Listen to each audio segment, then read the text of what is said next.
because Iran is on the boil again as the protests is turning deadly. According to news reports coming in that the death toll may have crossed the figure of 60. However, it is still not clear as there is a complete communication blackout that has been reported. And when it comes to warnings that have now come in from the United States himself, where President Trump has been saying, and this special report on the escalating anti-regime protest in Iran, where demonstrators are now rising up against their supreme leader Khamenei. As the death toll reportedly has passed 60, with over 2,000 of them having been detained. Clashes that have been reported between the police and the protesters seems to be intensifying. As the United Nations has also issued a statement that the right to peaceful protest must be protected. And what is now been saying that as far as the Iranian leadership is concerned, it is now blaming foreign interference from the United States for widespread unrest, even while acknowledging that there is severe economic crisis, as the situation has drawn a stern warning from the U.S., sparking concerns among experts about potential American military intervention in the region. There you can see as the protest has been escalating, not just in Tehran, but the fire has spread to other cities.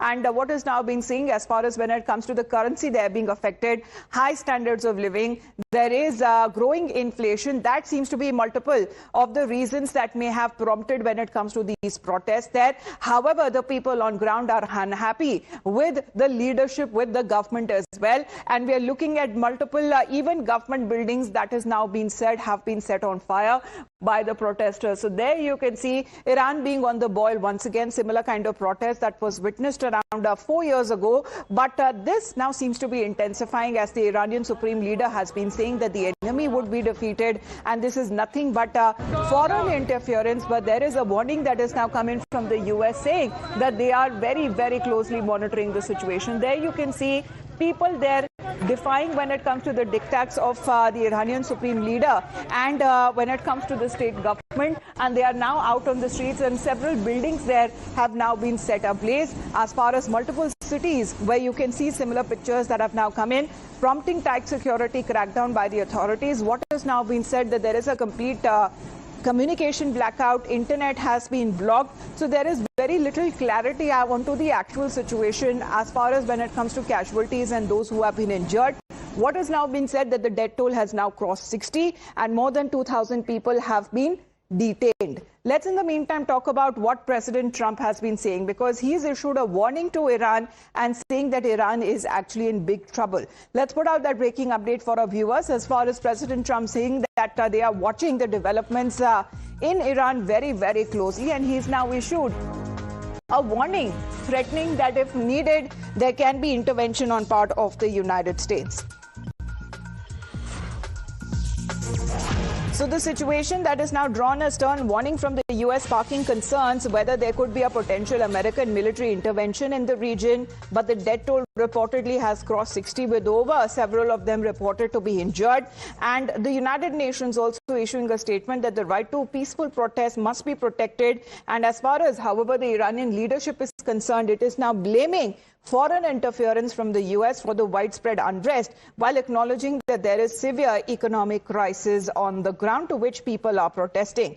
But right now, Donald Trump is of the opinion that Iran is in big trouble, and he is now threatening to strike again if the violence continues. Iran's in big trouble.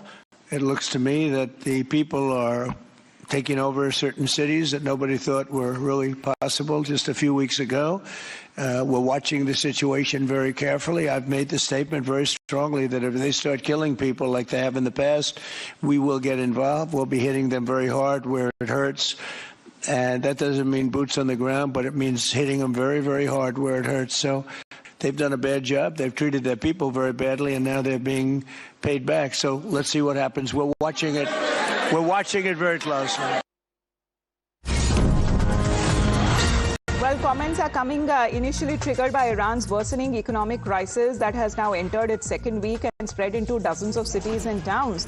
And demonstrations that have been marked by chants against the political leadership, clashes with the security forces, and some aggressive response that has also come in from the authorities. Now, Iran seems to have written a letter to the UN Security Council rejecting when it comes to destabilizing U.S. practices, which, according to Iran, undermines the UN Charter and violate the fundamental principles of of also the international law. As far as Khamenei has been of the opinion, the supreme leader of Iran repeatedly accusing the United States of encouraging unrest within Iran and saying that some protesters were acting not out of genuine grievance but to win a favor with Washington.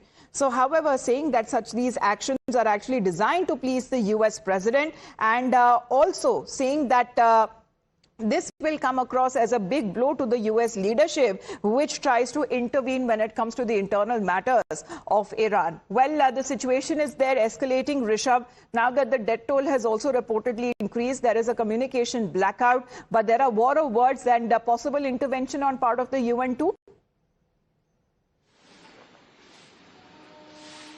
Well, Amita, if we talk about Iran, Iran is on boil.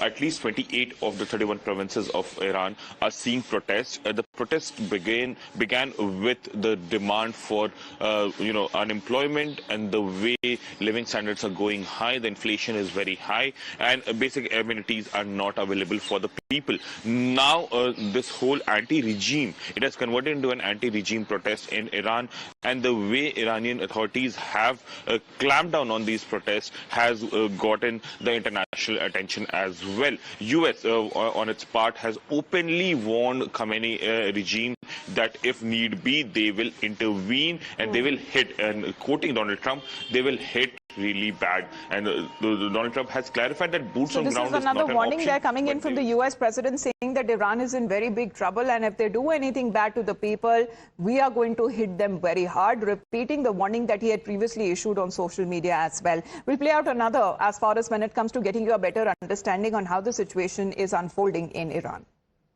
And it is the women who are leading the charge against oppression, regression, and the theocracy by force, not choice. This is not a sudden rage. This is decades of forced silence breaking at once. Iran wasn't always like this. Look at these visuals. Visuals of women who had a role to play in building the society. A glimpse into what lives of Iranian women looked like before the 1979 revolution. They were out on the streets playing football.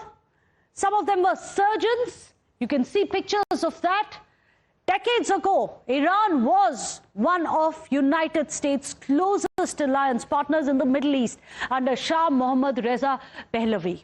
However, in January 1979, the Shah fled Iran amidst mass demonstrations, paving the way for the Islamic Revolution led by Ayatollah Khomeini. Earlier, Iranian women chose how to dress, where to study, how to live.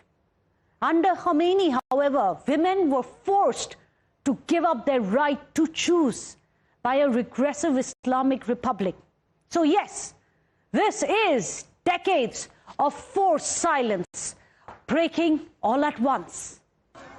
On Thursday and Friday, the exiled Crown Prince Pahlavi, he called for demonstrations at 8 p.m. When the hour arrived, neighborhoods across Tehran erupted in chants. Protesters shouted death to the dictator and death to the Islamic Republic, while others praised the Shah, declaring this is the last battle. Thousands, you can see on your screens, thousands took to the streets before all communications to Iran was snapped off by the repressive government. But let's take you through the specific visuals which are related to the Iranian protest. Look at this, the government building which was set ablaze by a violent protesters. There's a government building amidst a lot of cheers, which you can hear in the background. They set it ablaze. Listen in.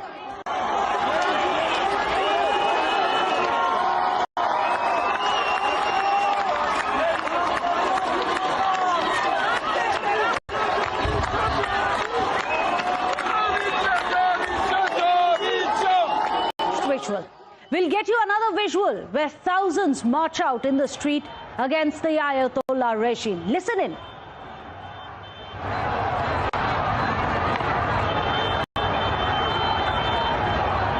Thousands of them marching together, protesting and chanting against the Islamic Republic. The next visual we are going to show for you. This is the one where you can see a young protester. You can see him climbing up, placing the lion sun flag as a show of resistance against the regime. He has been hailed by the people as the hope for a generation and death to the dictator.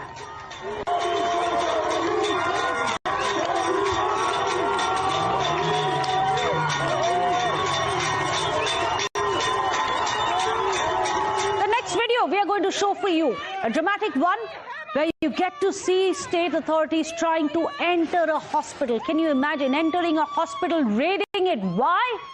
Because they suspected that the protesters were getting cheated in this so that they could enter and arrest the patients.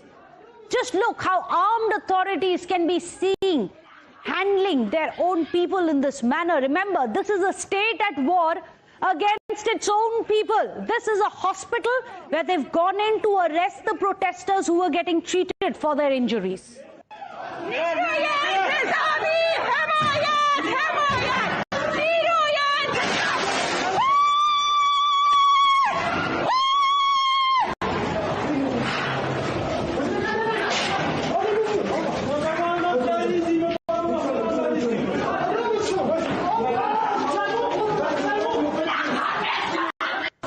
Well, you just heard one of the women screaming, trying to stop the authorities, trying to stop the armed police, but failing. There's this other visual that you can see on your screens. Angry protesters steering away bags of rice. Why? Because remember, they've been insisting that this is not just about the economic crisis. This is symbolic of the anger that has been penting up inside the people of Iran. They have said that these bags of rice are a slap on their face when given by the government. They're tearing it and tossing it up in the air, saying that we want our dignity. It's not just about getting free rice. What they want are their rights, not rice.